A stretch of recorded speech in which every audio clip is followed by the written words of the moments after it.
What is going on, guys? It's Chris for Rax or Rax Gaming, and today we're going to be doing a tier list of every single Treyarch maps, including Dead Ops and including the new ones from Call of Duty Cold War.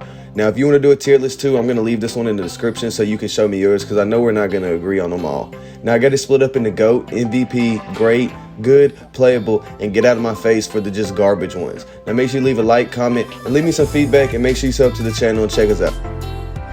First off, we've got 9 from Black Ops 4 Zombies, and we're going to put it in the good category. See, the thing about this map, it was released on the new Zombies engine, where all the perks, gameplay, and storyline was changed, so it kind of felt weird. I mean, I really liked this map when it first came out, but after I played it a few times, it was really just turning on the Pack-a-Punch so I could run around in the spawn room, and it doesn't have a good replayable value.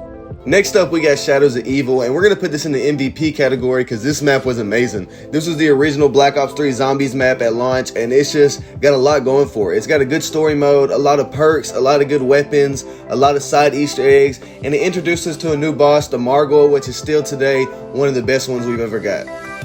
Next up on the list, we got Shangri-La, and we're going to put this in the great category. Originally a Black Ops 1 Zombies map and remastered in Black Ops 3. A lot of people complained and didn't like this map because it was too tight and felt crowded, but if you learn how to play the map, it actually plays amazing every time. It also is one of the most beautiful Call of Duty zombie maps ever, and it's got the wonder weapon where you can shrink the zombies down to babies. This is really an amazing map. Next up on the list, we have Ascension, and we're going to put this in the MVP category because this is a classic. Originally on Black Ops 1 and then remastered on Black Ops 3, this map has a lot of good things. It had PhD Flopper in Black Ops 1, and you could just dolphin dive off the top of the stairs and kill all the zombies. And this map has some of the best training spots ever, including at the top of the stairs or by the Pack-a-Punch. The only thing I can say I don't like about this map is the monkeys, but you can also get a free perk from them. But this is still a classic, and I'd still play it today. It's one of my favorites. Next, we have Revelations from Black Ops 3, and we're going to put this in the great category. But before we go any further, if you guys could maybe hit the subscribe button and maybe hit the bell and comment which video or list you want to see next, that'd mean a lot. But back to Revelations, what made this map so amazing was that a lot of the old maps that we loved were all put together in one, and I know a lot of people didn't like that. But you could also get every perk using the Black Ops 3 system, and there were so many wonder weapons on this map that it was always fun to play with your friends. And next up on the list, we got Moon. I'm going to put this in the good category. I know this is a hot take because a lot of people love this map. It was originally in Black Ops 1, remastered in Black Ops 3, but I got a few problems with this map, including the boss that walks around, the astronaut that steals your perks. And normally this wouldn't be that bad because George isn't that bad, but it's the fact that if you want your perk, you got to go all the way back to spawn, and you might not even get the perk that you was looking for in the first place. But I like the Easter egg and the overall look and theme of this map. Next up on the list is Brook from World at War Zombies. Also was in Black Ops 1 and Black Ops 3. I was going to put this in the playable category, but I had to put it in the Get Out of My Face because let's be honest, this is not a good map. I get it was in World at War and it was supposed to be bare bones, but there's nothing to do in this map. It's small and it's just boring to play. I will give it that it is one of the scariest zombies map, but that's really all it has going for it.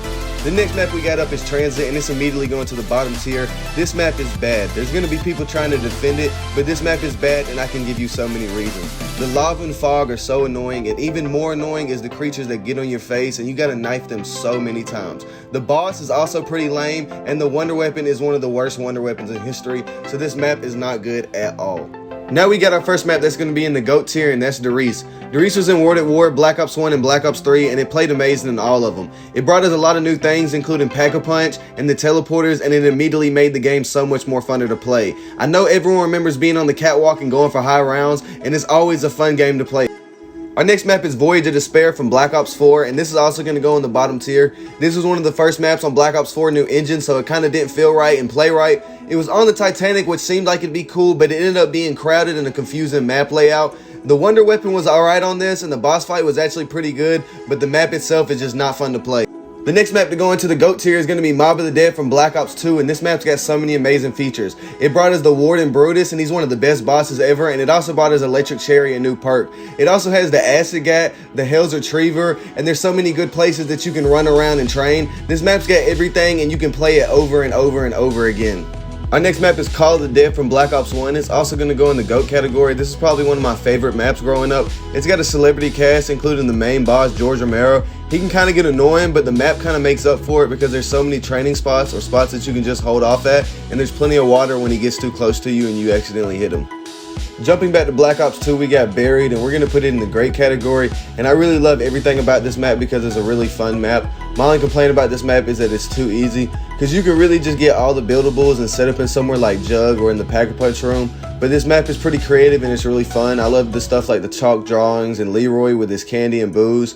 The Paralyzer's the wonder weapon on this map and it's pretty amazing. And I like the witches and the maze, and really just everything about this map is fun.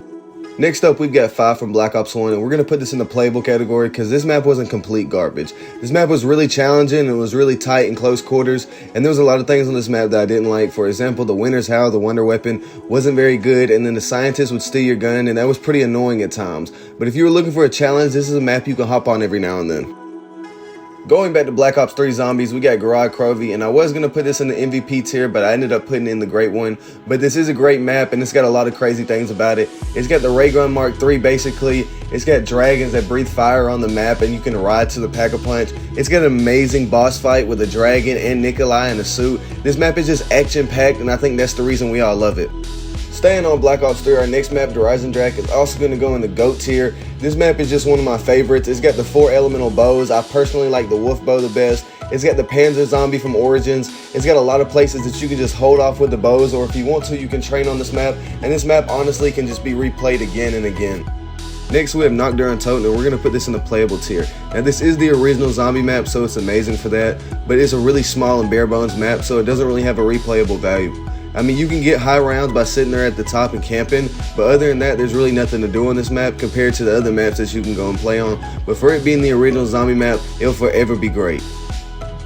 Our next map is Dead of the Night, and we're going to put this in the great tier. This was a Black Ops 4 Zombies map, so a lot of people don't show it love, and a lot of people don't even know it exists. This one was a little weird because it had vampires and werewolves, making it a little bit tougher, but it played great somehow. This map had a lot of good things, including an amazing wonder weapon, an amazing boss fight, an amazing Easter egg, and if you haven't played it, you should definitely go check it out. Our next map is Keener to Tottenham, and I'm going to put this in the MVP category. This is actually one of my favorite maps. It's got a real simple layout and design, but growing up, I could play this map over and over again. The song that you get when you get the 3 rocks is actually pretty amazing, and it definitely has the best training spot in all of Zombies. Our last Black Ops 3 map, Zestima no Shima, is also going to go in the great category, and this map is different from a lot of other zombie maps. There's things like little spiders that attack you and build webs, and a giant spider boss battle, and there's all other stuff like plants that you can water with different type of water to get different rewards. But overall, this is kind of a challenging map, but it's still a great one to play. Next up, we have Origins, and we're going to put this in the GOAT tier because this is an amazing map. This map did everything perfect. Originally on Black Ops 2 and then remastered in Black Ops 3. The Pack-a-Punch camo and the map design of this map were amazing. The Easter egg was amazing. And the best part of this map was the 4 staffs that you had to build and upgrade. This map was just amazing to play on, and I played it non-stop when it first came out. Next up, we got Alpha Omega from Black Ops 4 Zombies, and we're going to put this in the good tier. This map did good with a lot of things, just not great. The Easter egg and the boss fight are pretty good, and there's also the wonder weapons that you can get, the new elemental ray guns, but they're not as good as you would think they'd be. But this map is pretty fun if you can hop on with some friends every now and then. Next up, we got Shino Numa from World at War Zombies, and we're going to put this in the playable category. Obviously, another bare bones zombies map because it's in World at War, but this map is one of the best traps ever in Call of Duty history, and that's the Flogger. You could just stand over there and train by the trap, and you could get the crazy high rounds, and it was really easy to do.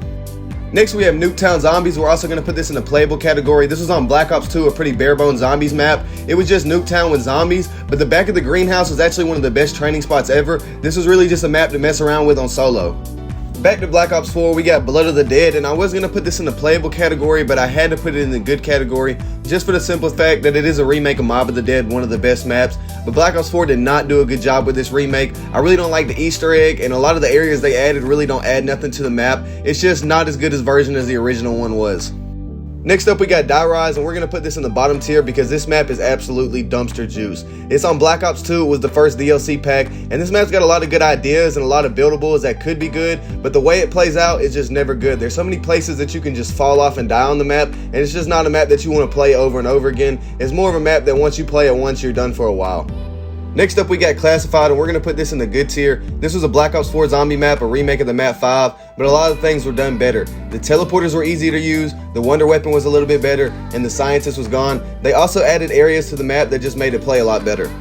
Now we have Ancient Evil from Black Ops 4, and I'm going to put this in the good category. I didn't play this map that much, but I do know it was a good map. It had a really good setting and theme being in ancient Rome, and it had a lot of good bosses, a really good boss fight and Easter egg, and the wonder weapons in this were actually pretty good too. It's just not a map that you really remember, and it being Black Ops 4, I know a lot of people didn't even bother to play it.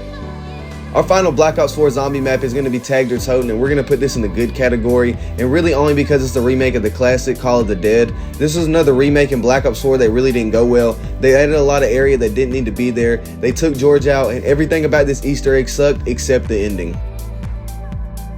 Next up, I'm going to go ahead and combine Town, Farm, and Diner from Black Ops 2 Zombies and put them in the playable category. They're all really just basic survival maps, and they were fun to play with your friends, but nothing really special about them. Next, I'm also going to bundle all the Dead Ops Arcade into one, and I'm going to put them in the playable category. It's just arcade zombies, and it can be fun to mess around with, especially with your friends, but I don't think anyone ever just hops on Black Ops to play Dead Ops Arcade.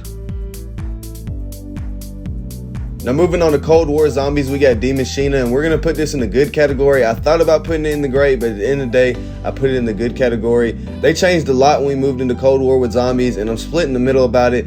But overall about the map, it is an amazing wonder weapon, and I like the fact that they used one of the original maps and just added on more to it.